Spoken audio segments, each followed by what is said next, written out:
The man who had helped to bring this beautiful garden into being was a lover of gardens upon the earth plane, and as I could see for myself, he was also an expert. But once the garden was created, there was not the incessant toil that is necessary for its upkeep, as with large gardens upon earth. It is the constant decay, the stresses of storm and wind, and the several other causes that demand the labor on earth. Here there is no decay, and all that grows does so under the same conditions as we exist. I was told that the garden would need practically no attention, as we usually understand the term, and that our friend the gardener would still keep it under his care if I so wished it. Far from merely wishing it, I expressed the hope that he certainly would do so. I voiced my deep gratitude for his wonderful work, and I hoped that I might be able to meet him and convey to him my sincere appreciation and thanks.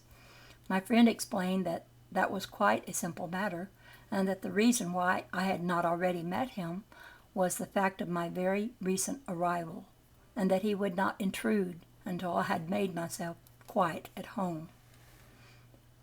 My mind again turned to my occupation while on earth, the conducting of daily service, and all the other duties of a minister of the church.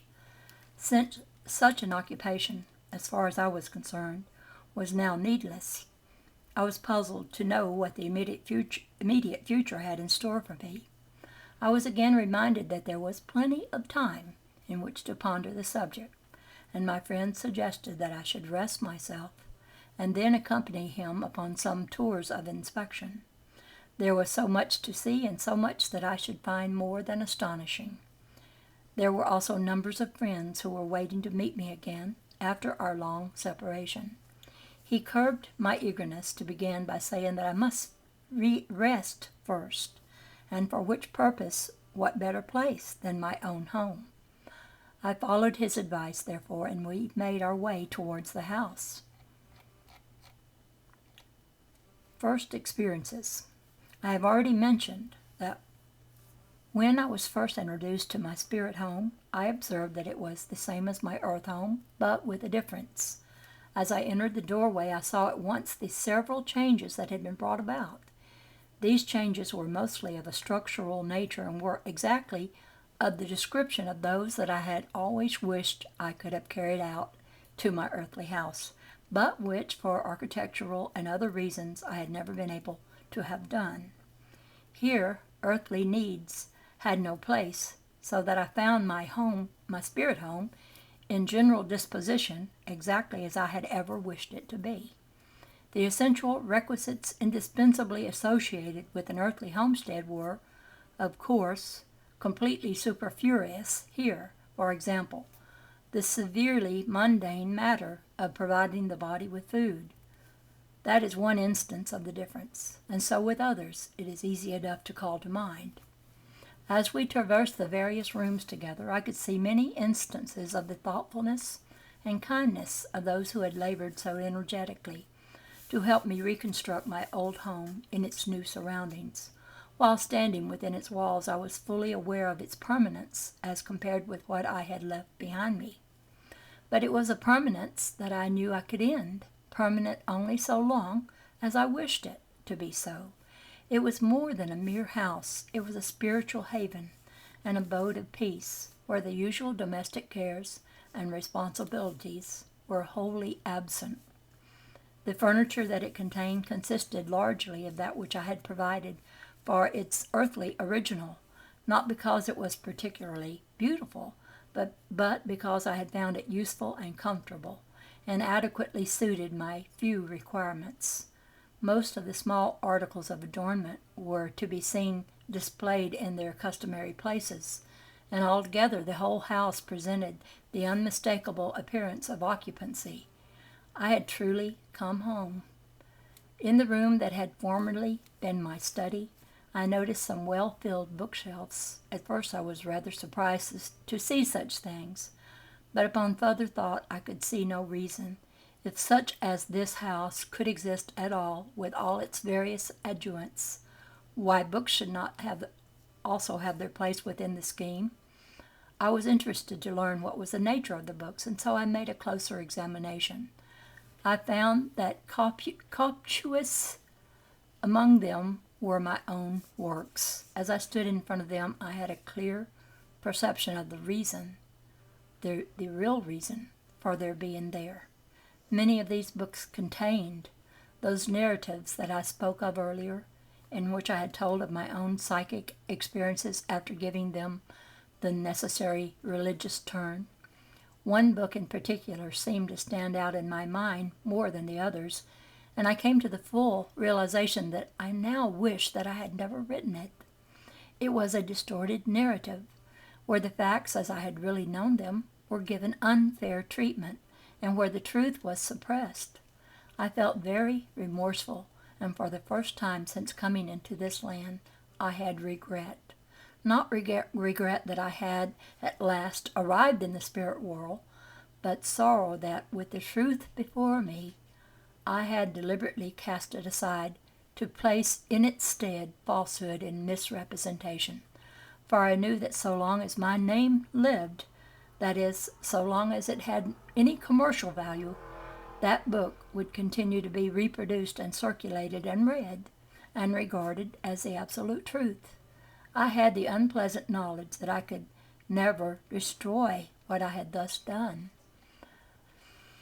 There was at no time any sense of condemnation over this. On the contrary, I could feel a distinct atmosphere of intense sympathy. Whence it came, I knew not, but it was real and concrete nevertheless. I turned to my friend, who during my inspection and discovery had been standing discreetly and understandingly at a little distance apart, and I asked for his help. It was instantly forthcoming. He then explained to me that he knew exactly what had lain before me concerning this book, but that he was debarred from making any reference to it before I made the discovery for myself. Upon my doing so, and upon my subsequent appeal for help, he was at once enabled to come to my aid. My first question was to ask him how I could put this matter right. He told me that there were several ways in which I could do so, some more difficult, but more efficacious than others. I suggested that perhaps I could go back to the earth plane and tell others of this new life and the truth of communication between the two worlds. Many people, he said, had tried and were still trying to do so, and how many were believed. Did I think that I should have any better fortune? Certainly none of those who read my books would ever come within miles of receiving or crediting any communication from me. And did I realize also that if I were to present myself to such people, they would at once call me a devil, and if not the very Prince of Darkness himself? Let me, he continued, place a few considerations before you concerning this subject of communication with the earth world. You know full well that such is possible, but have you any conception of the difficulties surrounding it? Let us assume that you have found the means to communicate. The first thing you will be called upon to do will be to furnish clear and definite identification of yourself. Quite probably upon your first declaring who you are, there will be some hesitation at accepting your name simply because it carried weight when you were incarnate. However important or famous we happen to be when upon the earth plane, as soon as we are gone to the spirit plane, we are referred to in the past tense. Whatever works of a literary nature we may leave behind us are then of far greater importance than their authors, since to the earth world we are dead. To the earth the living voice is gone, and although we are still very much alive, to ourselves as well as to others here, to the earth people we have become memories, sometimes permanent, more often than not memories that rapidly fade, leaving mere names behind them. We know, moreover, that we are very much more alive than we have ever been before. The majority of earth people will consider that we should never be more dead. You will be commanded then to provide a deal of identification. That is quite proper in such circumstances, provided it is not carried to extremes, as so often it is. After fulfilling this condition, what next? You will wish to intimate that you are alive and well. If the people with whom you are communicating are no mere dabblers, no doubt will be placed upon your statement.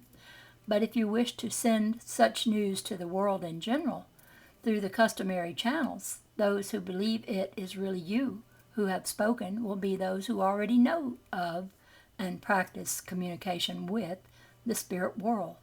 For the rest, who will believe it is you? None. Certainly none of your former readers. They will say that it cannot be you, but that it is a devil impersonating you. Others will quite probably take no notice whatever.